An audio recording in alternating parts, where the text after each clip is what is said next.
Welcome to Penrose Learning, where we make understanding easy.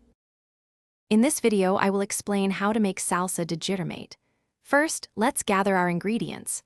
You'll need about 5 to 6 ripe Roma tomatoes, 1/4 of a medium onion, and 1 or 2 serrano peppers, depending on your preferred spice level.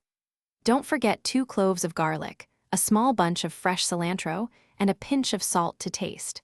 Having everything ready makes the process smooth and enjoyable. Next, we'll roast our vegetables to unlock their delicious flavors. Arrange the tomatoes, onion, garlic, and serrano peppers on a baking sheet. Pop them into an oven preheated to 400 degrees Fahrenheit. Let them roast for about 15 to 20 minutes, or until they're nicely softened and have a slight char. This step is key for that authentic, rich salsa taste.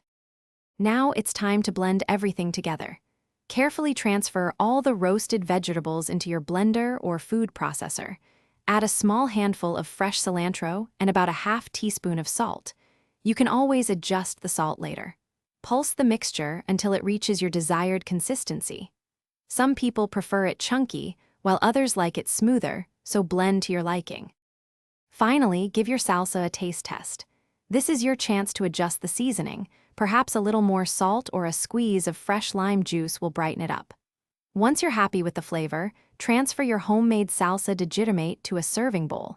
It's perfect with tortilla chips, tacos, or any dish that needs a burst of fresh, vibrant flavor. Enjoy your delicious creation.